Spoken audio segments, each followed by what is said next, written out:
reaviva tua igreja de novo. Faz a chama arder neste povo. Começar bem meu coração.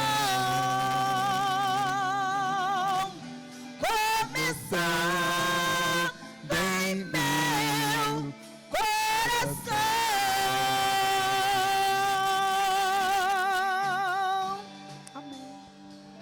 Amém. Deus seja louvado. Meus amados irmãos, nesta noite maravilhosa, hoje, irmão Ivanildo, é o encerramento desta semana de estudos sobre a reforma protestante. Irmã Jussiara, foram momentos gloriosos aqui, né, irmã Osiana? Foram momentos assim tremendos, né, irmã Jaqueline? Glória a Deus. Nós louvamos a Deus por cada irmão. Eu quero confessar uma coisa: esta igreja me surpreendeu. Depois que eu planejei, que eu pensei, eu falei assim: meu Deus, domingo, segunda, terça, quarta, quinta, sexta e sábado, todos os dias. Quando chegar no final, eu acho que eu vou, não sei não, né? Mas já está programado, e agora? Mas vocês, cada dia, me surpreenderam. A cada palestra que terminava, o feedback, o retorno, os obreiros envolvidos. Pena que hoje está chovendo, senão tinha mais pessoas ainda, porque a gente sabe que essa região aqui, pastor Condalago, não é brincadeira. Mas graças a Deus por todos que aqui estão. Dentre os quais, quero com muita alegria apresentar a nossa irmã Aline. Irmã Aline, há tempo que desejava conhecê-la pessoalmente. Eu só conhecia o esposo dela. Que bênção, irmã Priscila. E o irmão Pedro, que é o filho, né? Eu conheci o Marcelo, que é o esposo. Pensa num homem apaixonado, irmã Aline. E aí, eu conhecia o Marcelo. E ele fala tanto, você falei: meu Deus, essa é realmente uma super mulher, preciso conhecê-la, né? Então é um prazer tê-la conosco, seja muito bem-vinda, não é? O seu esposo, a gente sempre convida vocês para estarem aqui na Derra do Sol, conhecer a igreja, ver, é um prazer para a gente. Eu fico na cola desse camarada aí, tenho orado por vocês, de forma que sejam muito bem-vindos essa noite, tá bom? Também acompanha a família, o evangelista Carlos, homem de Deus, que desde o primeiro dia, faltou nenhum dia, está aqui também, bem-vindo, Deus abençoe. O Heitor, esse jovem amante da escritura, bem-vindo também. Também aqui o pastor Anderson, né? O Wellington, por que eu confundo sempre, né? Pastor Wellington, ele veio a semana toda e eu não gravei o nome ainda. Pastor Wellington, bem-vindo também. Desta feita também o pastor Daniel, que já louvou o Senhor, também bem-vindo. E o palestrante, que é o pastor Eduardo. Há muitos desejávamos que o senhor estivesse aqui conosco. A primeira vez que eu ouvi o senhor falar já tem mais ou menos uns 18 anos atrás, que foi lá no Aribiri, num encontro da UMADES, que o irmão falou com os jovens sobre a vinda de Jesus, ali embaixo, ali. Eu ouvia falar do irmão, que eu também dava aula no IBADES, mas era dia diferente e a gente não se encontrava. Seja muito bem-vindo, pastor Eduardo. O pastor Eduardo é um homem que tem missões na alma, no sangue, não é? O pastor Eduardo, ele é professor da UFES, não é? Tem um mestrado em História, também o bacharel livre em Teologia, e está em fase final do seu doutoramento em História. É um pesquisador, um homem de Deus, um homem de oração, uma pessoa que temos muita estima, muita admiração, de forma que nesta noite é um prazer muito grande receber o senhor aqui conosco. Por favor, pastor, o senhor com toda a liberdade, só me permita aqui eu higienizar aqui o microfone, que estamos nessa época.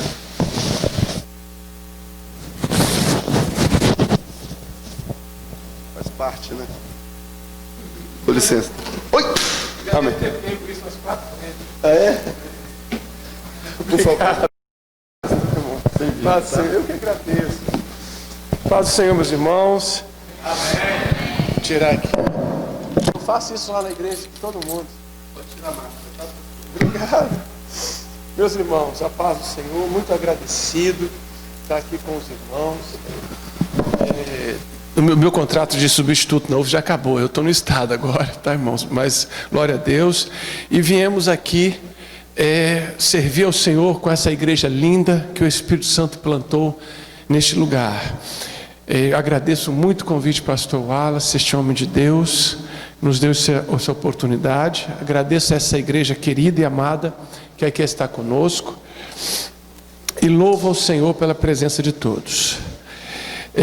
Meus amados e queridos irmãos, vamos ler a palavra do Senhor, Hebreus 4. Então, eu estou aqui servindo ao Senhor, só fazer essa correçãozinha, que eu não trabalho para a UFS, trabalho para a SEDU, para o Estado, mas aqui venho como servo de Deus, compartilhar com os irmãos, como discípulo de Jesus, a nossa fé. Hebreus capítulo 4, versículo 12. Hebreus capítulo 4, versículo 12, e iniciamos a nossa comunicação. Porque a palavra de Deus é viva e eficaz, mais penetrante do que qualquer espada de 2 gumes, penetra até a divisão da alma e do espírito, das juntas e medulas, é apta para discernir os pensamentos e intenções do coração. Eu gostaria de ler outra vez, porque esse texto vai explicar tudo para nós essa noite. A palavra de Deus é viva e eficaz, mais penetrante do que espada alguma de 2 gumes, penetra até a divisão da alma e do espírito, das juntas e medulas, é apta para discernir os pensamentos e intenções do coração. Senhor meu Deus, toma nas tuas mãos cada um de nós, nos ajuda a falarmos cheios da tua graça, nos ajuda a estarmos cheios do teu Espírito e a sermos o que o Senhor determina que sejamos neste tempo que o Senhor nos plantou, em nome de Jesus, amém.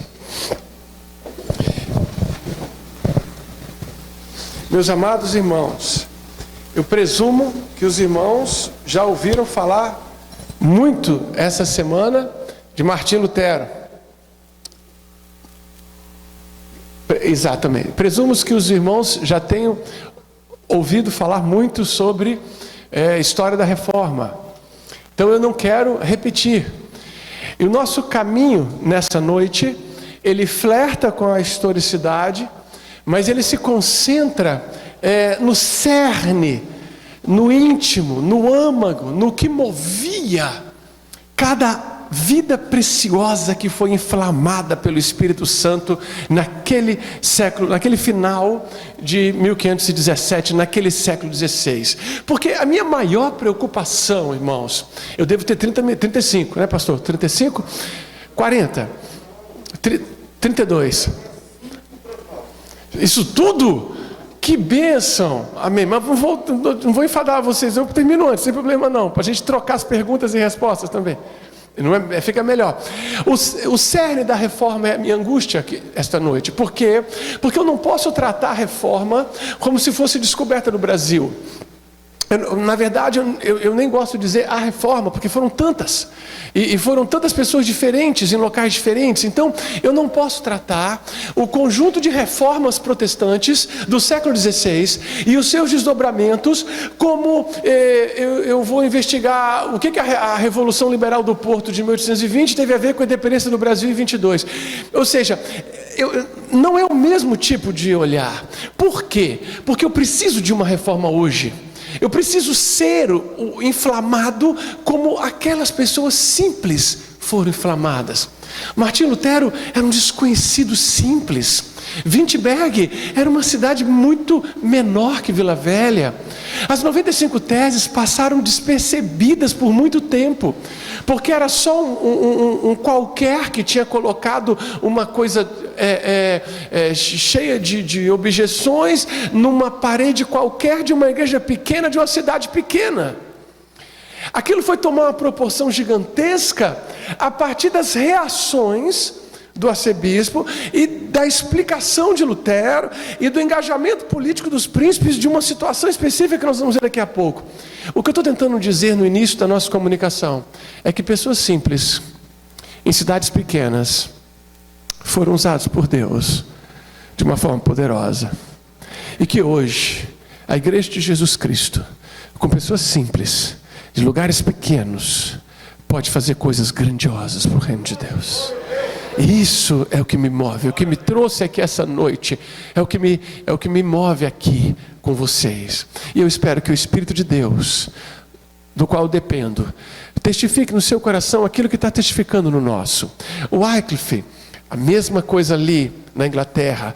O Tyndale, fantástico. E esses três são os meus convidados para a nossa conversa de hoje. Wycliffe, Tyndale e Lutero. Porque nos três aconteceu a mesma coisa. E como vocês já estão 7 dias escutando sobre 95 teses, e pá, tira dali, pega dali, vamos para o outro lado. Confia em mim, nós vamos chegar num lugar bom. Mas vamos para o outro lado. Muito bem, eles eram escrituralistas. E inclusive o escrituralismo está sendo muito interessante, porque essa semana mesmo viralizou nas mídias alguém que disse que a Bíblia tem que ser reinterpretada. Esse rapaz está fazendo o papel dele, porque é a mesma coisa que o Lutero ouvia, é a mesma coisa que o Zwingli ouvia, é a mesma coisa que o Calvino, é a mesma coisa que todo mundo fazia naquela época. Era dizer, a Bíblia tem que ser reinterpretada. Hoje ela é reinterpretada para aceitar o adultério, para aceitar o homossexualismo, para aceitar a feitiçaria, para aceitar o amor ao dinheiro. Enfim, os pecados são os mesmos. As práticas são as mesmas. Isso não é novidade. E aí vamos prosseguir. Só que nós temos uma vantagem muito maior do que eles, porque nós temos a mídia. A internet, nós conseguimos nos comunicar com milhões de pessoas todos os dias, sem precisar ir num congresso onde estejam milhões de pessoas. Então isso pode ser usado a nosso favor.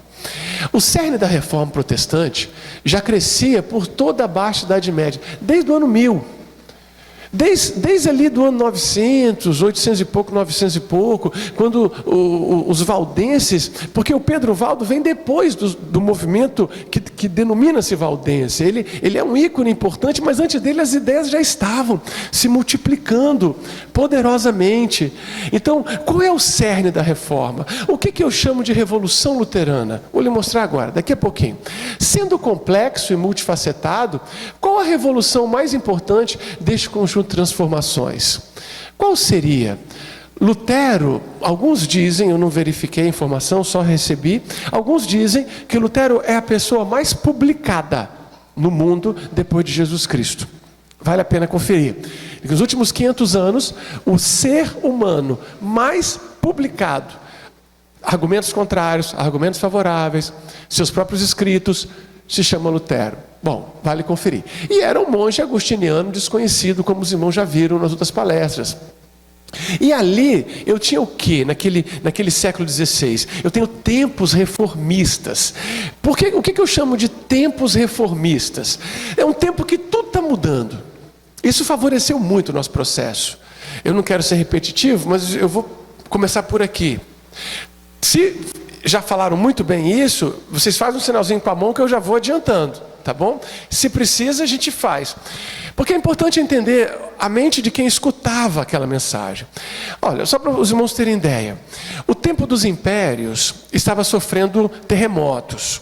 Onde antes havia um grande império, agora eu tenho reinos isolados. E esses reinos isolados, eles estavam experimentando novas ideias de autonomia. Não era mais comum que um imperador mandasse tão poderosamente em todos os reinos que compunham, por exemplo, o espaço denominado hoje por nós Alemanha, ou o espaço que hoje denomina Suíça. Tanto a Suíça como a Suíça menos a Alemanha em seção territorial maior, eram compostos por várias áreas, principados, cidades que reclamavam autonomia. Então, os príncipes estavam reclamando autonomia. Por outro lado, a redescoberta do pensamento clássico. E o pensamento clássico defende o indivíduo, a soberania decisória, o autonomismo. Então, o pensamento clássico greco-romano, ele incentivava que as pessoas tomassem as suas decisões por escolha própria. E isso batia de frente com a cultura de que eu precisava de uma igreja gigante para controlar as minhas decisões. Ou seja, quando Lutero entrega a mensagem, quando os reformistas entregam a mensagem, as pessoas já estão desesperadas por uma nova mentalidade. E isso também é interessante. Quando eu chego aqui, por exemplo, os direitos individuais e o arbítrio pessoal era muito, muito reivindicado. Carlos V, por exemplo, que foi imperador do grande Sacro Império Germânico, à época de Lutero, era um garoto de 21 anos, quando decide que Lutero é um herege e que todos os apoiadores de Lutero são criminosos, quando ele assina a sua bula imperial após a Dieta de Worms, nós vamos vê-la também, ele tinha 21 anos, e ele governava um território com príncipes que estavam sedentos para serem livres e autônomos, e ele tinha que se equilibrar diante desses príncipes, e ao seu lado tinha o grupo católico romano, que também negociava com ele e dizia, você tem que fazer o que nós queremos. Então ele estava andando num fio de espada. Esse é o tempo histórico onde a reforma, ela nasce, ela cresce. Príncipes sedentos por autonomia, imperadores enfraquecidos que têm que negociar com esses príncipes, uma igreja monstruosa e poderosa que decide ser ela própria a única capaz de interpretar a Bíblia e condena absolutamente qualquer experiência pessoal entre o texto, que nem sequer havia, entre o texto e o indivíduo, o cristão. E nisso tudo surge Martinho Lutero, pregando o valor da experiência pessoal para viver a vida de Deus em mim. E esse novo tempo, essa nova esperança, ela encontra no Martinho Lutero uma revolução. E qual é a revolução luterana? O que é a revolução luterana? Aos meus olhos, isso fui eu que escolhi chamar assim, tá, irmãos? Porque a época do Lutero, do Martinho Lutero, não existia o incentivo, pelo contrário, existia a proibição, o incentivo ao cristão ler a Bíblia na sua própria língua. Não. Como era? Você ia à igreja, e o padre, o pároco, o bispo, falava para você o que estava escrito e explicava. Como? Ninguém carregava uma Bíblia. Não tem essas Bíblias que as pessoas deixam dentro do carro, virando as folhas no calor? Não tem essas Bíblias que são jogadas no porta-mala? Não tem essas Bíblias que não são lidas por semanas inteiras? Não era assim. Eles não tinham nada. Se eles quisessem saber da Bíblia, alguém tinha que falar, está escrito isso, e se não tivesse, ficava como se estivesse. E depois explicava do jeito que ele queria. E qual foi a Revolução Luterana? Agora eu quero ler o texto na minha própria língua e conhecer o que Deus quer da minha vida e falar para mim. E quando Martinho Lutero foi trabalhar, como já deve ter sido falado aqui, como professor em Wittenberg, sabe qual era a matéria dele? Teologia pública. Sabe o que era isso? Explicar a Bíblia. Mas sabe como que as pessoas faziam? Até Lutero faziam assim: pegavam os livros de interpretação da igreja romana e ensinavam para as pessoas. Lutero faz diferente. Lutero fala, não, na minha matéria eu vou pegar o texto da Bíblia e eu vou ensiná-lo livremente. E depois ele irá produzir esse texto. E aí é o momento que eu desafio a igreja e digo, por que nós hoje gostamos mais da teologia que da Bíblia? Por que nós queremos o pensamento teológico e não o pensamento bíblico? Por que quando você chega para um jovem que diz que ama a Bíblia e fala com ele assim, meu filho, você pode pregar sobre João? E eu digo, ele diz, mas pastor, eu vou pregar o que sobre João? Não sei, jejua, ora, busca Deus, ele vai te dar a pregação. Ele vai lá e pega um livro, um comentário de alguém sobre João. E ele monta uma mensagem baseado no pensamento da cabeça dos outros. Ou seja, ele é um discípulo da teologia. Aí ele ainda escolhe o time dele ainda. Ele fala, não, porque eu vou dar minha vida pela teologia de Armínio, eu vou dar minha vida pela teologia de Calvino, eu vou dar minha vida pela teologia tal. Ou seja, o cara é somente um discípulo da cabeça dos outros. Ele gosta de teologia. Agora, imagina se eu peço esse rapaz para pregar sobre João, e ele coloca no coração dele: eu vou ler o Evangelho de João 10 vezes antes dessa pregação. Tem 21 capítulos, eu vou ler 2 de manhã, vou acordar mais cedo, 2 capítulos, 10 minutos, pelo amor do Eterno, 15 minutos no máximo, lendo devagar. Vou dar muito tempo, 20. Ele levanta cedo, vai lá, tira meia hora de oração e lê os 2 capítulos. De repente ele leva a Bíblia para o serviço, porque tem uma hora de almoço. E ele pega a Bíblia dele e lê mais um capítulo na hora de almoço. Já leu 3 no dia. Antes de dormir ele lê mais 2, deu 5. Sabe o que acontece com esse rapaz? A cada 5 dias ele lê o Evangelho uma vez. Agora, se ele acelerar um pouquinho, dá para ler 2. E ele começa a ler o Evangelho de João como se aquilo fosse importante para a pregação. Como se aquilo fosse o mais importante para a pregação. E ele então começa a anotar coisas, ele começa a descobrir versículos, ele começa a comparar o Evangelho de João com o de Lucas, e ele começa a estudar a Bíblia. E aí a mulher dele fala assim: ô filho, põe um pouco de teologia aí, pega o comentário de fulano. Eu vou sim, amor, vou sim, deixa só eu ler o Evangelho mais uma vez, porque eu estou precisando desse texto aqui. E ele começa a ler o Evangelho, daqui a pouco ele memoriza o troço. Daqui a pouco ele começa a falar aquilo sozinho. Daqui a pouco, sabe o que acontece com a Bíblia? Ela gruda na mente dele. Ele começa a interpretar tudo à luz das palavras de Jesus Cristo. Fica doido então, né? Porque ele começa a interpretar Jesus. Bem-vindo ao mundo de Martinho Lutero. Era isso que eles faziam. Não quero dizer que eles não estudavam. Quando eu estive na casa de John Wesley e fiz questão de passar minha tarde ali, e olhei a biblioteca do Wesley, os livros que ele estudava, o que mais me impressionou é que ele tinha Bíblias, comentários bíblicos, mas a Bíblia, as anotações que ele escreveu estão lá. Quando vocês forem, pode conferir, está lá. Remetem a um estudo metódico a partir da Escritura. Eu não estou dizendo jamais que os bons comentários, que os ótimos comentários não sejam úteis, eles o são. O problema é quando eles ocupam o lugar da Escritura, você me entende?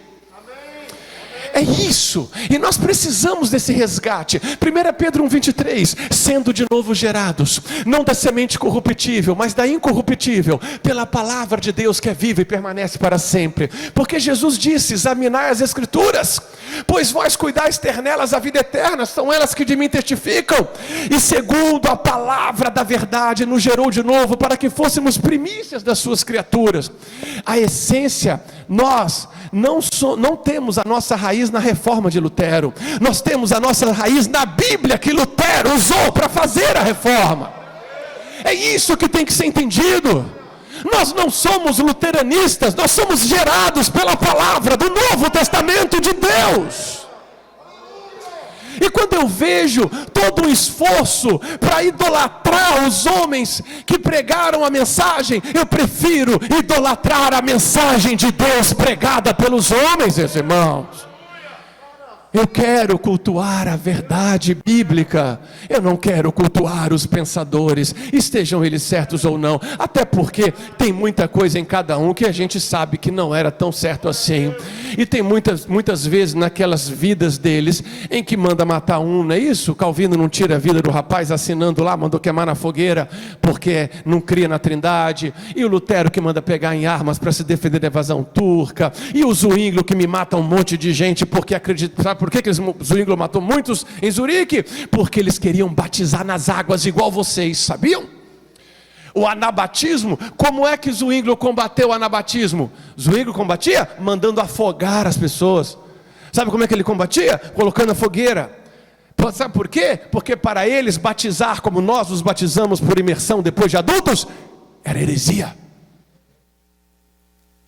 O anabatismo foi punido com a morte. Eu vou dizer uma coisa que vale a pena você verificar.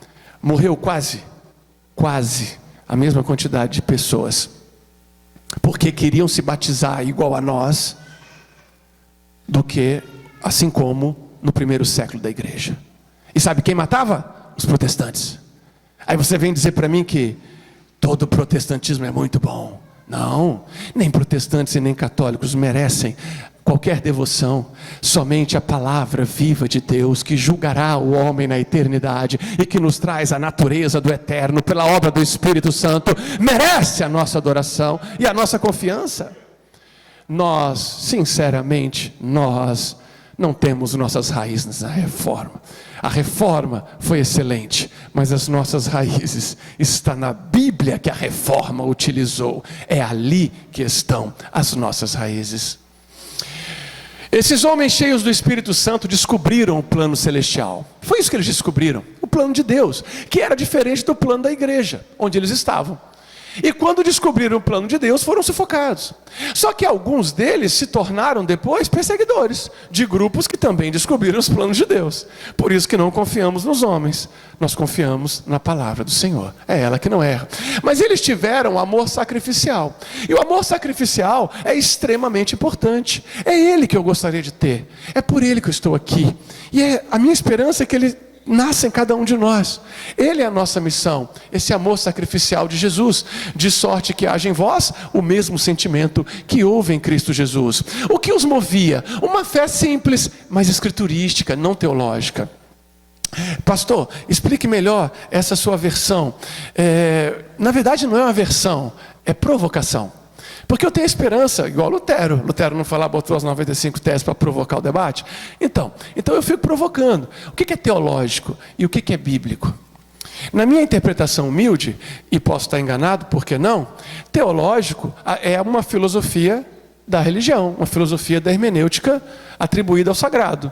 Você interpreta, organiza, alguém acredita no que você organizou e fica com você, outro já não acredita, faz de outro jeito.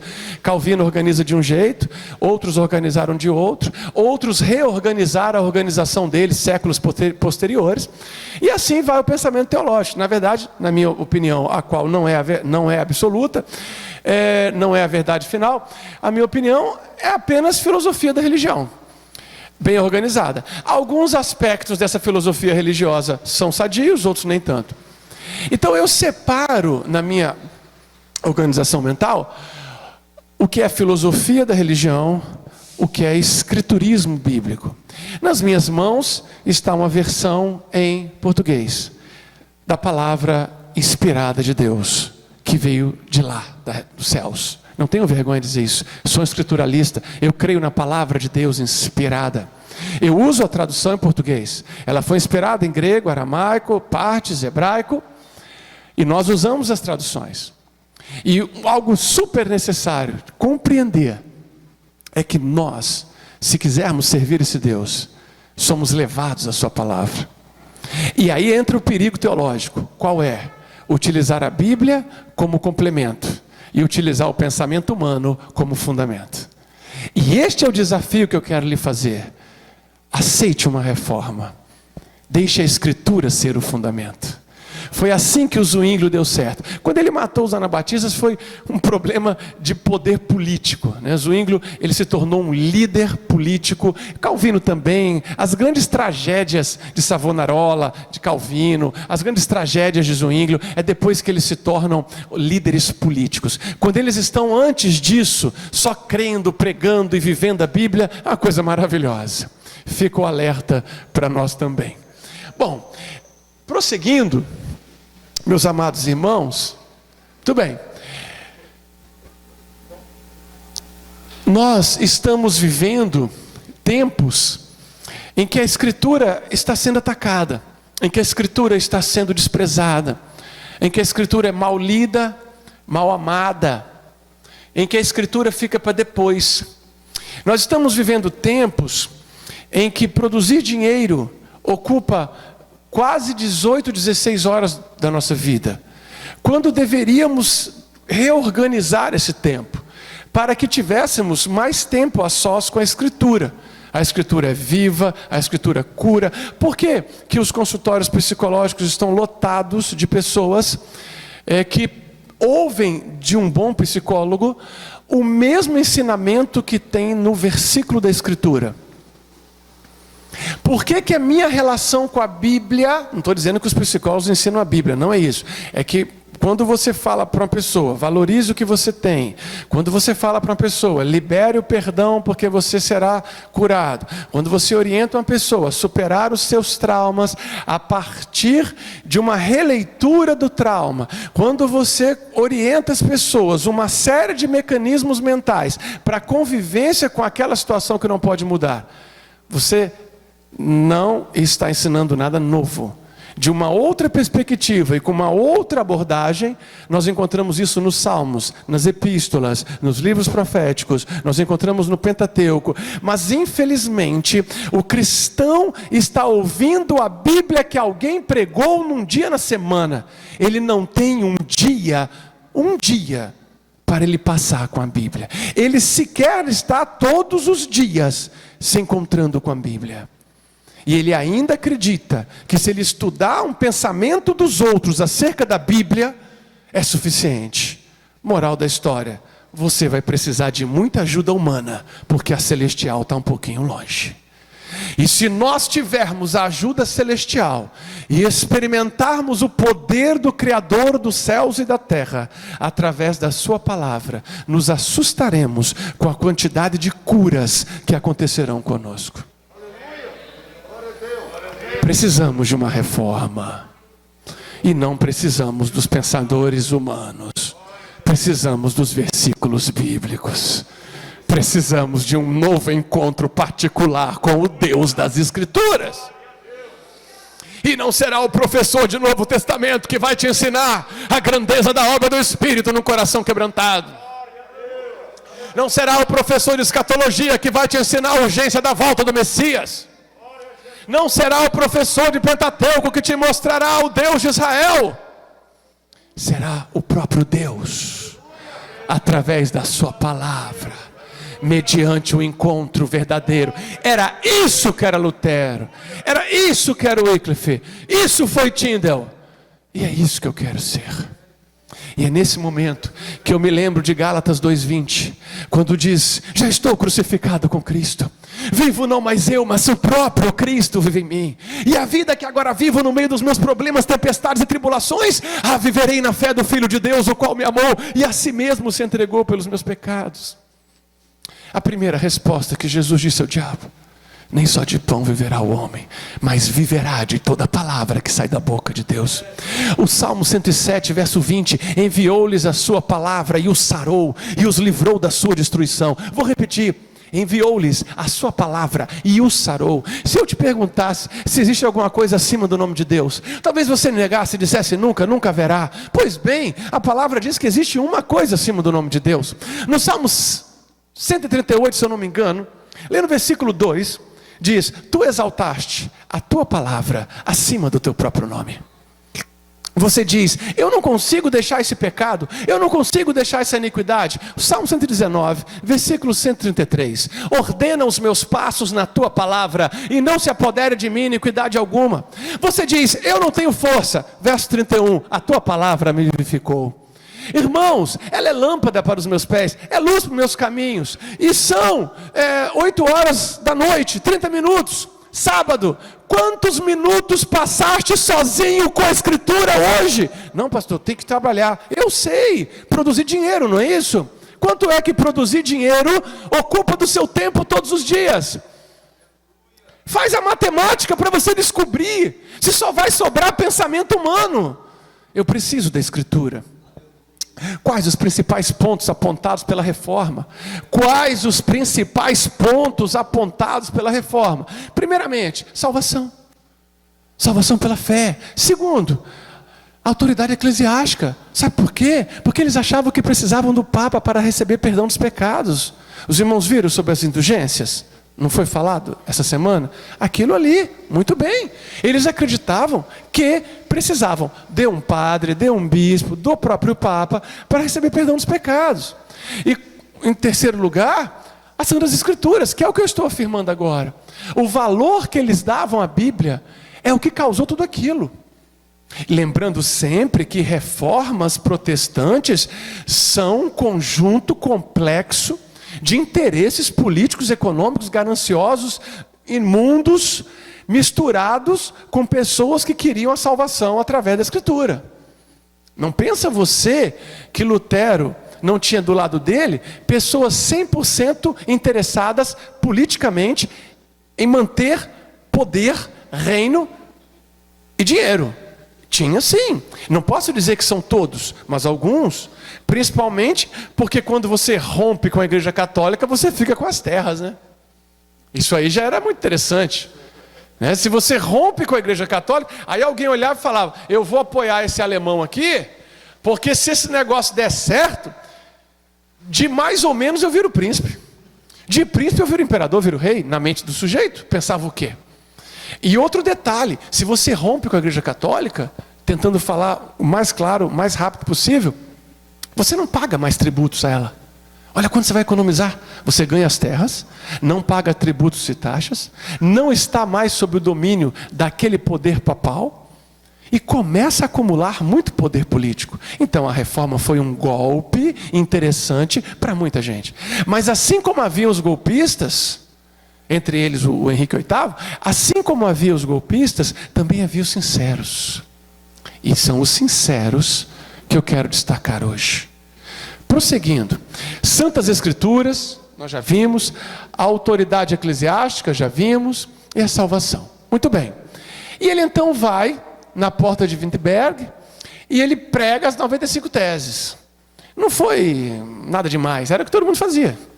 Se fosse nos dias de hoje, ele ia postar no Instagram, normal. Onde era o Instagram da cidade? Era na porta da igreja. Então quando a pessoa tinha, morreu fulano, ia na porta da igreja, morreu fulano, aí ficava lá. Então, não era muita novidade isso. Ele ficou pregando essas teses aí quase 40 dias. E ninguém sabe se ele pregou 31 de outubro. Porque o 31 de outubro é uma atribuição do Melanchthon, né, que é o primeiro que faz a biografia dele, que é o colega dele, um seguidor dele, um ajudante dele. E na obra que ele faz, né, Life of Lutero, ele fala que o Lutero pregou 31 de outubro. Mas o Lutero mesmo não falou isso. E a gente não sabe se foi, mas ficou que foi, deixa lá. A partir daí, ele vai pregando, durante o mês de novembro, ele vai pregando. Lá pelo mês de novembro, à frente, outros recebem aquela mensagem e começam a questionar. Né? E quem são esses outros? Religiosos. E eu quero deixar esses dois versículos aqui para avisar a igreja que não é todo mundo que carrega uma Bíblia que está vivendo ou pregando o que está nela escrito. Daí a importância do seu conhecimento pessoal. Repetindo, é tão importante você ler o Novo Testamento umas 5 vezes por ano, o Antigo também, óbvio, né? Ler a Bíblia pelo menos uma vez por ano, e é possível, é só começar. É tão importante porque nem todo mundo que está pregando a Bíblia Sagrada está respeitando os versículos. Ele torce do jeito que ele quer e vai embora. Quando eu sei o que está errado, eu dou até o endereço. Ó, na carta de Tiago diz diferente isso aí. Lá não diz isso não. E aí a pessoa vai lá, confere e fala, opa, ó, pensamento crítico, autônomo e libertador. Olha aí. E esse pensamento crítico, autônomo e libertador, ele deriva de quê? Da escolha pessoal. Mas como eu posso fazer uma escolha pessoal sobre aquilo que eu desconheço? Para que eu faça uma escolha pessoal, eu tenho que conhecer os objetos pelos quais escolherei. Então preciso lê-lo, conhecê-lo. Ah, mas a minha vista não está boa. Escuta no ouvido o MP3, meu filho. Tem um monte aí, baixa na internet, vai escutando o dia todo. Você fica muito tempo no carro? Eu fico, meu filho, escuta a Bíblia toda, umas 10 vezes por ano. Você gasta tempo em ônibus? Como é que é? Você usa ônibus? Existe uma coisa chamada fone de ouvido e outra chamada celular. Junta os dois com o MP3 da Bíblia, vê se você não vai escutá-la todinha. Todinha. Às vezes você vai escutar um evangelho inteiro antes de chegar em casa. A hora que a mulher está perturbada, você já fala assim, eu estou ligado aqui, ó. Você já está assim. Então, meus amados irmãos, nós precisamos da palavra do Senhor. Quantos querem a palavra do Senhor? Então abre tempo na sua vida, né? Preciso da palavra do Senhor. Essa é a reforma. Essa é a reforma. Dizendo-se sábios, tornaram-se loucos. É a teologia humana. Pois mudaram a verdade de Deus em mentira, honraram e serviram mais a criatura do que o criador. Está vendo aqui? Ó? Aqui. Para mim a teologia está aqui. Ó. Honraram e serviram mais o Calvino do que o Deus que escreveu a Bíblia. Honraram e serviram mais o Armínio do que o Deus que escreveu a Bíblia. Honraram e serviram mais o Daniel Berg, mais o Gunnar Vingre, do que o Deus que criou a Bíblia. Então, irmãos, nós somos muito especiais para Deus, e Ele nos deu a sua palavra. E quando a minha filha me perguntou, meu pai, hoje no almoço, a gente sempre almoça sem televisão há muitos anos, para conversarmos. E nessa conversa do almoço, a minha filha de 19 anos falou, pai, por quê que Deus não botou um anjão na lado daquela árvore, e na hora que a Eva chegou, já cai a primeira, para cá a segunda? Por quê? Aí não tinha nenhum pecado na terra, está tudo tranquilo. O mundo não seria essa destruição, essa violência, essa morte acumulada, que tentam colocar a culpa em Deus, mas na verdade é resultado da falta de Deus, da ausência dele nas pessoas. Eu disse, Sara, se fosse assim, não seria por amor, seria por medo. As pessoas não pecariam porque têm medo. Lutero tinha muito medo. O que mudou a vida de Lutero foi quando ele descobriu o amor de Deus e passou a se relacionar com este amor, amando o amor, amando o Deus que ama. Quando tinha a oportunidade de seguir a mentira, ele preferiu amar a verdade. Pois bem, prossegue então, querido Lutero. Nunca os fiéis desapareceram.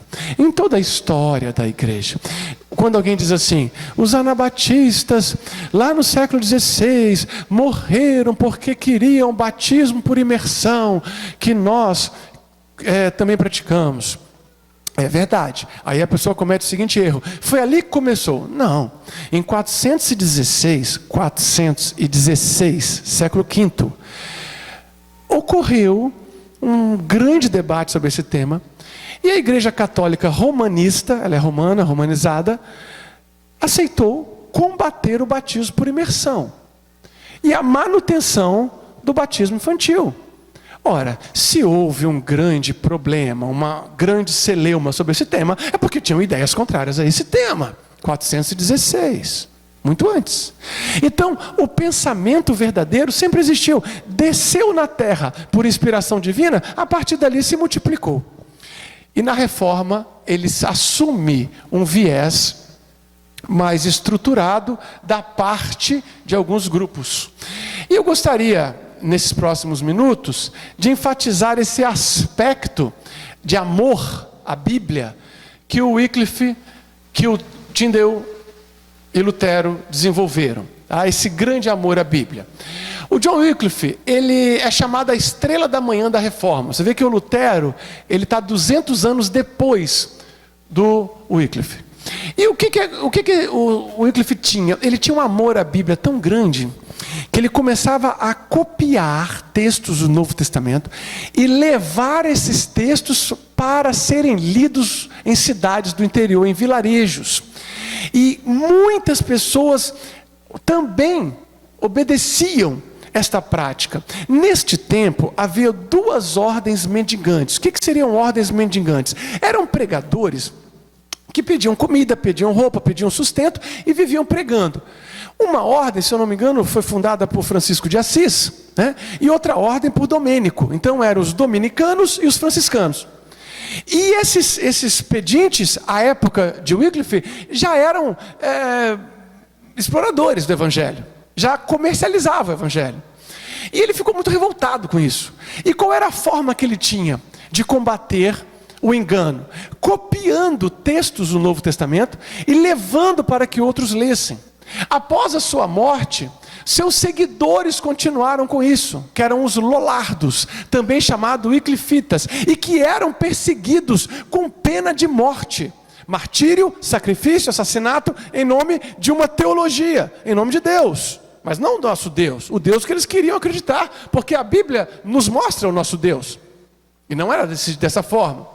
E assim sendo, os lollardos passaram a se tornar um adjetivo de hereges. E hereges seriam quaisquer pessoas que ensinassem diferente da igreja. Principalmente igreja romanizada, igreja católica romana. Principalmente se o texto fosse traduzido na língua do leitor. Porque a leitura era muito, mas muito prejudicial para os ensinos da igreja, uma vez que obstaculizava completamente o engano direto. Já entrava ali e dizia, olha, isso que você ensinou não bate com o que eu estou lendo aqui, então alguma coisa está errada. Prosseguindo. E esse Wycliffe, ele deixou os seguidores. Eu faço aqui.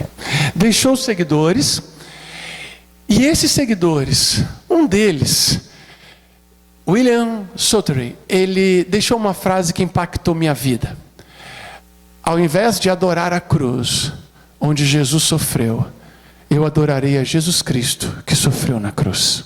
Essa era a ideia dele. Eles eram iconoclastas, eles não queriam imagens para receber orações. E hoje, quando eu explico para as pessoas que Maria não pode escutar uma oração, elas vêm para mim e usam dois argumentos. Usam a maternidade. Ah, não, mas ela é mãe de Jesus, e então Jesus vai ouvir a mãe dele. Então ela faz uma associação humana para entender o divino, o que é um grave perigo, pois o divino é muito acima do humano. Ou então eles vêm com argumentos da igreja romanizada. Ah, porque o padre tal falou isso, o bispo tal, no século tal falou isso. E eu chego para eles apenas com o texto da Bíblia, que está em 1 Timóteo 2,5, onde diz: há um só Deus e um só mediador entre Deus e os homens, Jesus Cristo homem. Eu amo Maria, Maria virtuosíssima. Maria foi escolhida para que o menino Jesus nascesse dela. Nós amamos muito Maria. Porém, ser escolhida para ser a mãe do Verbo encarnado não te faz a mãe do Deus eterno. Porque o que estava nascendo ali era a materialização humanizada do Deus vivo, o Verbo eterno. Tanto é que em Marcos capítulo 6, versículo 3, tem o nome dos outros filhos que Maria teve com José. E a partir dali, ou melhor, perdão, o nome de alguns, porque fala alguns nomes e tem a palavra suas irmãs, então não sabemos quantas meninas. Então ali nos traz alguns nomes dos filhos de querida e amada irmã Maria e o seu querido e amado irmão José. Então eu seria condenado hoje à fogueira, eu seria morto, já sairia daqui atravessado, porque ensinei 1 Timóteo 2,5, ensinei João 14,6. Aí um certo irmão, ou não tão irmão assim, disse: ah, você está torcendo a Bíblia. Eu digo: tudo bem, se eu estou torcendo a Bíblia, qual é o texto bíblico que te apoia? Na festa de Caná, Jesus ouviu uma ordem de Maria. Qual ordem? Fazei tudo o que ele vos disser. Deixa eu entender. Numa festa de casamento, a irmã Maria, amadíssima, virtuosíssima, ela pede a Jesus Cristo socorro e fala para as pessoas obedecerem. E isso te dá o entendimento de que morto pode ouvir oração de vivo. Muita gente pediu coisas para Jesus e Jesus fez. Então cada um deles manda em Jesus também. Se eu fizer uma oração para cada pessoa que pediu alguma coisa a Jesus, então eu tenho que orar para Marta também, porque Marta pediu para Jesus muitas coisas. Eu tenho que orar para Maria, a outra Maria, sem ser essa da qual ele nasceu. Eu tenho que fazer orações para tanta gente que pediu tanta, inclusive o Nicodemos, que também pediu muita coisa para o Senhor. Enfim, meus amados, na verdade, eu acho que eu não torci a Bíblia, eu só acreditei nela. Mas quando nós acreditamos na Bíblia, ouviremos toda uma sorte de estruturas teológicas e filosóficas para combater aquilo que incomoda, porque a verdade faz isso, e eles sofreram muito isso. Sabe quem foi esse aqui? O primeiro homem queimado na fogueira. Sabe por que ele foi queimado na fogueira? Primeiro inglês, queimado na fogueira. Sabe por quê? Porque ele falou essa frase e estruturou esse pensamento: eu quero adorar o Cristo que morreu na cruz e não a cruz de Cristo. Eu quero adorar o Senhor e não Maria, fulano, fulano e fulano. Eu quero adorar isso, isso, isso. E ele morreu. E você acha que você vai pregar a verdade e vão te dar um prêmio em dinheiro?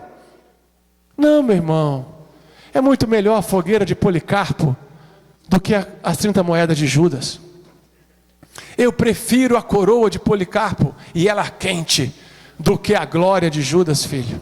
Nós estamos aqui para lutar a batalha que for dada para lutarmos. mas estamos aqui para anunciar esse Jesus. É essa reforma que tem que acontecer comigo, conosco. E vem John Hus. O que o Hus faz? Veja a verdade, ouça a verdade, ensine a verdade, ame a verdade, respeite a verdade e defenda a verdade até a morte. Pronto. E o Hus, quando ele está morrendo, na fogueira, o Hus, ele é um seguidor do Wycliffe. Se nós achamos que o Martim Lutero é o cumprimento da profecia do Hus, que saibamos que o Hus era um wyclifita, era um Lollardo. E ele ensinava a palavra de Deus, pagou com a própria vida. O que ele pregava? Ele pregava que qualquer crente tem acesso a Deus. Pastor, isso é óbvio para nós que já nascemos assim. Para eles, tinha que pedir ao Padre acesso a Deus. Você tem acesso a Deus. A Bíblia diz que mortos não escutam orações de vivos. E eu ainda amo a Bíblia mais do que as religiões humanas. Você tem acesso a Deus. Eu te falo de todo o meu coração. Pastor feliz. Quer saber uma coisa que deixa pastor feliz? Saúde da ovelha. Ovelha é saudável. O pastor gosta de ouvir um telefonema assim: pastor, botei a mão no enfermo, curou na hora. A gente ama ouvir essa notícia. Pastor estava aqui orando, Jesus batizou com o Espírito Santo, batizou minha família aqui. O senhor podia passar aqui para a gente fazer um culto de ação de graça. A alegria do pastor é ovelha autônoma. Uma ovelha que está no rebanho por amor, não por medo. Uma ovelha que tem o sentimento de Jesus. Uma ovelha que é usada nas mãos de Deus. É isso que é saúde. O pastor verdadeiro, né? O pastor manipulador não, ele vai querer seguidor. Mas aqui só tem pastor verdadeiro. Agora, quando nós olhamos para a reforma, nós olhamos para esse sentimento de autonomia, de emancipação pessoal, de encontro vivo com o eterno, sem mediação de igreja, sem mediação de nada, só ele, Deus e Bíblia, Deus e ele. Aí alguém diz, cada um vai seguir a Bíblia diferente. Aí eu digo, eu acho difícil. Por quê? Cada um vai ter um pensamento. Porque se ele ama a Bíblia de verdade, ele vai ouvir a Bíblia. Então quando ele estiver achando assim, bom, eu acho que eu posso aqui fazer isso aqui, eu posso matar alguém. Vamos pensar assim, posso matar alguém porque fulano matou alguém, então eu posso matar alguém. Aí ele vai encontrar um outro versículo que diz, não faça isso. Ou seja, a interpretação eficaz é aquela que não encontra refutação por nenhum outro versículo. Mais claro, se o que eu ensino, acredito e vivo, não é refutado por nenhum versículo, então eu estou certo. É só isso. Mas eu acho que a interpretação desse versículo aqui é essa. Beleza, se você estiver certo, não vai ter nenhum outro que te corrija. Se a tua interpretação estiver incorreta, inadequada, obstruída, manchada, vai ter outro versículo que vai te corrigir, pronto. E aí você vai no outro versículo. Você não está escutando todo dia a Bíblia, lá no fone? Você vai ouvir, meu filho. Pega a voz do Cid Moreira, aquilo é uma bênção. Vai lá, escuta, você vai gostar. Muito bem, uma hora você vai ver um versículo que mostra para você que está errado. O Lutero também era assim. Ele não nasceu pronto, foi crescendo. E aí eu me lembro que nós devemos crescer na graça e no conhecimento de nosso Senhor Jesus Cristo. 2 Pedro 3,12. E para que desejais o leite racional, não falsificado, para que por ele vades crescendo? 2 Pedro 2,2. Quando o Senhor Jesus olhou para dentro de nós e disse, aquele que beber da água que eu lhe der, se fará nele uma fonte que jorra para a vida eterna. É a experiência com a vida da palavra. Vós já estáis limpos, que vos tenho falado, João 15,3. Olha bem como é que o processo purificador vai acontecendo. Como é que um jovem purificará o seu caminho? No Salmo 119, versículo 9. Observando, segundo a tua palavra, pelos teus mandamentos alcancei entendimento, pelo que estou mais sábio do que todos os meus mestres. Salmo 119, 104. Então quando nós entendemos esse processo transformador, gerador de autonomia, eu entendo a reforma. Isso é a reforma. Só que aconteceu lá no 1517, 25, 35, 55. Aconteceu aqui, ali, acolá. E chegou até nós. Muito bem. E então, eu vou conseguir. E ali o John Hus, ele morreu. Só que quando ele morreu, quando ele estava sendo queimado, amarrado, ele entregou uma profecia. Vocês gostam de profecia? Eu gosto de profecia. Eu gosto. Eu criei minhas filhas visitando casas de irmãs, para que elas acostumassem na assembleia mesmo, chegar na assembleia da profecia. Tudo bem. Olha a profecia do Hus. Vocês hoje estão queimando um ganso, porque o nome dele era tipo João Ganso, Hus Ganso. Bem, vocês hoje estão queimando um ganso, mas dentro de um século encontrar-se-ão com um cisne, e este cisne vocês não poderão queimar. Joe Hus, 6 de julho de 1415. 100 anos depois, o Lutero estava revoltado. 100 anos mesmo. 1515. Lutero estava revoltado com o Papa Leão X. Porque o Papa Leão X tinha feito uma lei, uma bula papal, 1515, determinando que a venda de cartas de perdão era suficientes para a salvação. Lutero ficou revoltado porque ele viu que só Jesus pode salvar. E Lutero viu um homem bêbado, embriagado, fazendo uma devassidão muito grande. E ele virou para ele e falou: não tendes vergonha de fazerdes estas obras imundas, sendo vós um cristão? Era da igreja dele, era da paróquia dele, esse rapaz. O homem virou para Lutero. Você sabe que tem gente que pode estar bêbado como for, ele entende tudo, ouve tudo, fala tudo. Virou para Lutero, ele disse: não tem problema. Como que não tem problema? Se a palavra de Deus condena isto. Ele arrancou do bolso do paletó uma carta de indulgência e mostrou: eu tenho perdão dos meus pecados garantido pelo Papa Leão X, a carta está aqui. Que Lutero ficou furioso. Lutero disse: não dá, isso não está certo. Foi aí que ele fez as 95 teses. E dali começou essa situação. As 95 teses, na verdade, são 95 propostas para debate, né? As que me chamam a atenção, entre elas eu coloquei 2 ali, que é o momento em que ele está convidando todos eles para refletir e para discutir. Olha, o dia que as pessoas quiserem acabar com a obra de Deus, eu sei que é impossível, mas elas querem, elas estão tentando isso aqui. O Brasil precisa acordar para isso. Não converse sobre a Bíblia. Você já reparou que querem que você não converse sobre a Bíblia? Em qualquer lugar, no churrasco, não querem que você fale da Bíblia. Uma casa, não querem. Indo ao shopping, não querem. Vocês conseguem perceber a ditadura do ódio à Bíblia? Ela está acontecendo. Mas nós também ajudamos, tá? Vocês me desculpem, apesar que eu não deveria pedir desculpas por isso. Nós ajudamos. Nossas Bíblias estão muito bem guardadas. Estão novinhas. E são nossas há anos. Nós somos culpados, irmã. E se você não sente a dor que eu sinto, você não vai conseguir me entender. E eu tenho certeza que muitos não vão me entender.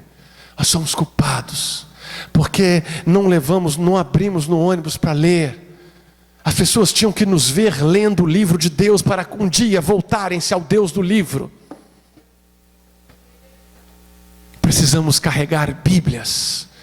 Precisamos ser vistos carregando Bíblias. Um Novo Testamento custa R$3,85. Uma Bíblia custa em torno de R$10. Amanhã é o dia 1º de novembro. Quantas vezes você pegou o seu salário e tirou o dinheiro e comprou uma Bíblia para alguém? R$3,85. Sociedade Bíblica do Brasil. Pode conversar com o seu pastor que ele compra uma caixinha e você leva o seu aí. R$3,05. Quanto custa a pizza que será comida hoje à noite? Me dê essa autoridade, por favor. R$50, R$100. Quanto deixaremos naquela pizzaria hoje? Quanto deixaremos amanhã? Quanto deixaremos depois? Meu Deus, será que não podemos? Eu não estou fazendo propaganda de loja nenhuma. Eu falei SBB porque é o mais barato, é onde eu compro. Se tiver um lugar mais barato, eu falaria aqui. Estou fazendo propaganda para eles, não. Você tem um celular, pelo amor do eterno, digita no Google. Vai atrás, meu irmão. Faz chegar na sua casa. Faz vaquinha com seus irmãos. Fala aqui, uma caixa de Bíblia custa tanto. Você fica com quantas? Eu vou ficar com 5, eu vou ficar com 4, eu vou ficar com 3, eu vou ficar com 4. Gente, isso é uma Bíblia para quê? Porque nós queremos dar a Bíblia. Eu quero dar para o meu vizinho a Bíblia. Ele pode comprar. Ninguém está dando por necessidade. Nós estamos dando para que haja um vínculo entre a pessoa que recebe com aquilo que está sendo dado. Se você for esperar ele comprar, meu filho, ele compra um carro de 100 mil, não compra a Bíblia. Você tem que dar a Bíblia para ele. E depois que você der, você tem que perguntar para ele: você leu? Está lendo? Não estou não. Vale a pena ler. Hoje eu li o Salmo 34. Rapaz, que salmo bom. Lê que amanhã eu te pergunto o que você achou. Esse é o vizinho chato de Deus. É esse aí, meu filho. Lê que amanhã eu te pergunto. Minha colega de trabalho, toda feliz com a filhinha. Eu cheguei assim, meio com medo. Comprei uma Bíblia bonitinha das crianças. Dei para ela. Esse aqui é para sua filha. Muito obrigado, professor, que bênção.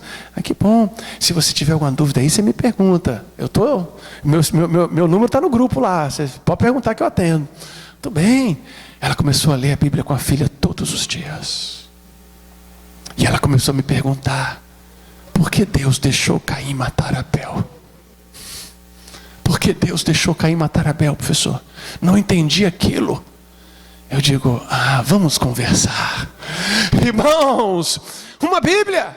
Mas não dá. A pizza é mais importante. O carro é mais importante. O sapato é mais importante. Tudo é mais importante. Mas na hora de cantar, Jesus é o mais importante. Muito bem.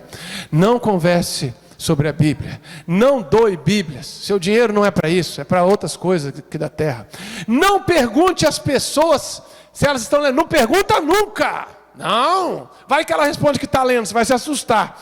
Não seja visto lendo a Bíblia. Não mostre a Bíblia. Pois é, a minha quase ninguém vê. Aqui, ó. Aleluia, pastor. Pode falar, meu irmão. Pode falar. Este homem, o Tyndale, ele traduziu o Novo Testamento para o inglês. Ele foi muito perseguido. O Tyndale, ele contrabandeou milhares de Novos Testamentos, que me chama a atenção que ele era um comerciante. Mas o amor de Deus era tão grande que ele usou o que ele vendia para esconder as Bíblias ali. Ele traduziu para o Novo Testamento e foi perseguido. O bispo de Londres o acusava de dia e de noite. Ele ficou horrorizado com o Tunstall, porque o Tunstall ajudou a traduzir, junto com o Erasmo, o texto... não vou dizer junto, né? Complementarmente com o Erasmo, ajudou a trabalhar naquela tradução. E ele estava assim, extremamente decepcionado com tudo aquilo. E o caso do Tyndale, com o Tunstall. E o Tunstall humilhava, colocava a Bíblia do Tyndale assim para queimar 15 mil Bíblias. Ele conseguiu contrabandear 15 mil Bíblias no século XVI.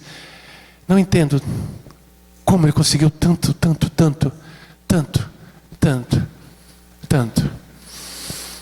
Muito bem. Nós temos programas internos na igreja de doação permanente de Bíblias em vários países, né? Parte de tudo que Deus dá para a gente se transforma em doação de Bíblia mês a mês, sem parar. E eu posso dizer para vocês que 15 mil Bíblias no tempo que Ele deu, a gente consegue fazer, porque hoje tudo é mais fácil, mas Ele fazer 15 mil doações do Novo Testamento em 1500 e alguma coisa, é um herói. Esse, para mim, é um gigante. Esse aqui. E ele morreu, abandonado, dentro de uma cadeia, depois assassinado, por causa da sua fé. Tyndale, as palavras da vida eterna poderiam ser lidas pelos próprios interessados. Era isso que ele queria.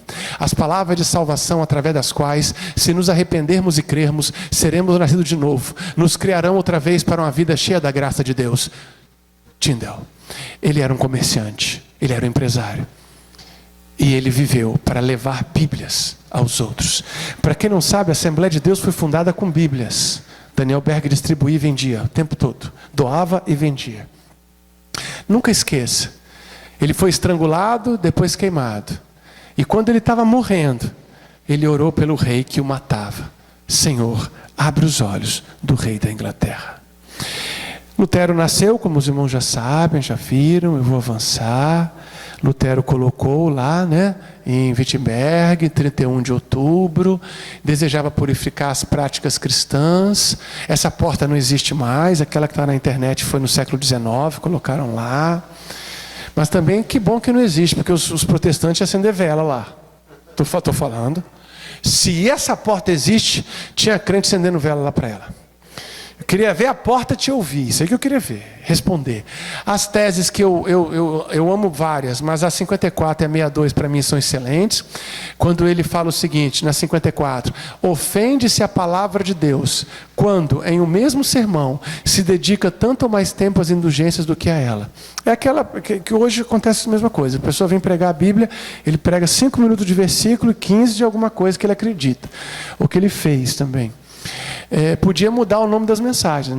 Mensagem bíblica já está ficando um pouco difícil chamar de bíblica, porque é 2 versículos para meia hora. Tese 62. O verdadeiro tesouro da igreja é o Santíssimo Evangelho da glória e da graça de Deus. O Tetzel combate o Lutero, mas o Tetzel morre em 1519, não dura muito tempo, até antes de morrer também ele foi bem apertadinho pelo povo, pelo clero. Em 21, eu quero encerrar aqui, 1520 e 21, para encerrar com Lutero. Falamos do Wycliffe, falamos do Tyndale, e agora o Lutero para encerrar. 1517, ele publica as teses. Em 18, ele enfrenta o Tetzel. E aí em novembro de 18, julho de 18, agosto, ali no segundo semestre, o príncipe da região se encanta, o príncipe da Saxônia, ele já se encanta pelo Lutero, já começa a ver Lutero com outros olhos, que é o Frederico III. Mas o bispo católico, não, esse odeia Lutero. E aí já começam a medir forças, o poder político e o poder religioso estabelecido na região. E em 1520, Leão X publica uma bula expondo 41 supostos erros encontrados nas teses. Ele fala o seguinte, das 95, 41 estão erradas. E ele começa a provocar uma reunião para discutir isso. E essa reunião acontece entre 28 de janeiro e 26 de maio de 1521, na cidade de Worms. E ela é convocada pelo imperador Carlos V. Só que esse rapaz, o Carlos V, ele tem 21 anos nesse momento. Ele é muito frágil emocionalmente e ele está na mão dos príncipes, que são mais poderosos. E de certa forma está na mão também da Igreja Católica, porque ele representa parte desse poder religioso no seu império germano. Dessa maneira, Lutero ele vai lá em 17 de abril, e perguntam para Lutero, e eu quero encerrar com essa resposta dele. Perguntam para Lutero assim: você nega todos esses livros que estão aqui? Os livros estavam aqui, Quais livros são esses? A 95 Tese, o material que ele escreveu no ano anterior. Se eu não me engano aqui, ele escreve sobre a graça, ele escreve também sobre o cidadão, sobre a cidadania do cristão, e ele vai escrevendo algumas obras. São 3 obras que ele escreve. As obras estão ali, mais as 95 Teses. E então ele responde assim, não vim preparado para essa pergunta. Eu vim preparado para discutir as teses. Eu quero discutir as teses com vocês. Se eu estou errado, vocês me ajudam a aprender. E se vocês estão errados, eu vou mostrar. Ele disse, não é nada disso. Você está aqui para você assumir se essa obra é sua. Essa obra é sua. E o que você tem a se retratar? Ele disse, eu preciso de mais um tempo. Deram 14 horas para ele. 14 horas. Lutero voltou para casa. Lutero não dormiu aquela noite. Parece um crente da Assembleia de Deus, Bota o joelho no chão e busca a Deus até Deus falar. Pastor, essa Assembleia aí está lá atrás. Não, eu acredito em milagres. Meus irmãos, observe. 14 horas depois. Tem como apagar só essa aqui? Vamos ler essa aqui. Vamos lá. Olha a resposta do Lutero. Lutero voltou. No dia seguinte, recebeu as mesmas 2 perguntas, essas obras são tuas. Segundo lugar, você quer se retratar? E Lutero respondeu isso aqui. Pode ler comigo?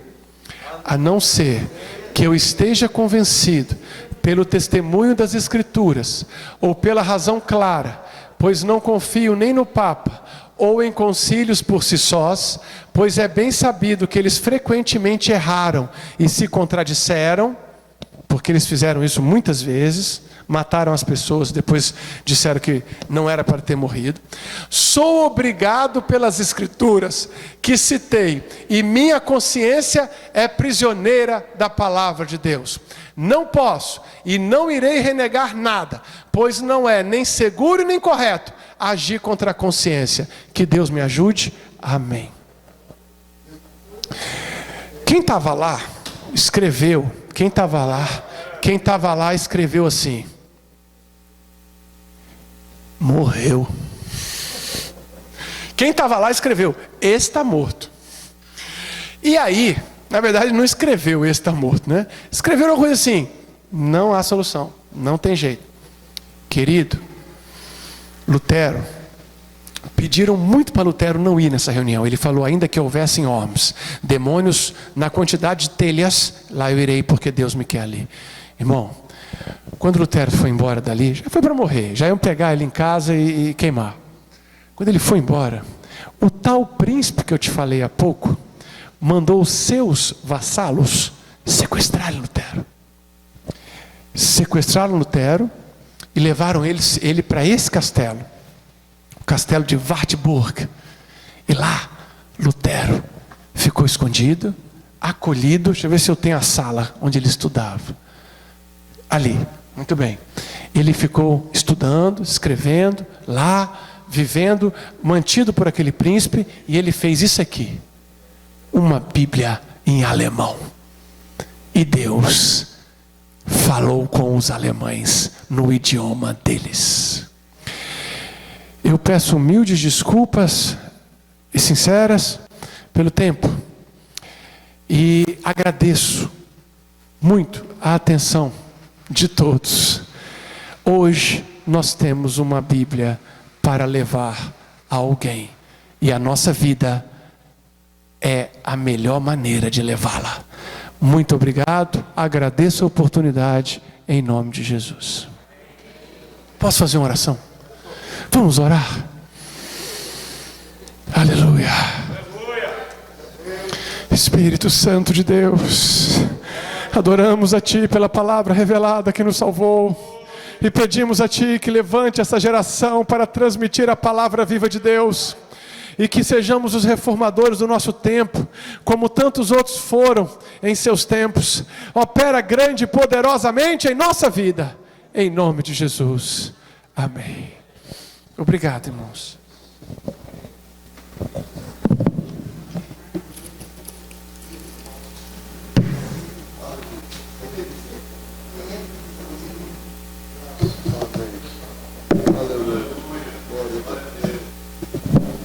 Deus seja louvado.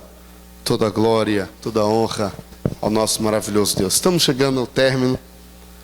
Enquanto o pastor estava falando, eu estava me lembrando de Portugal, quando ele estava falando com relação a ler a Bíblia, usar a Bíblia, ter vergonha da Bíblia.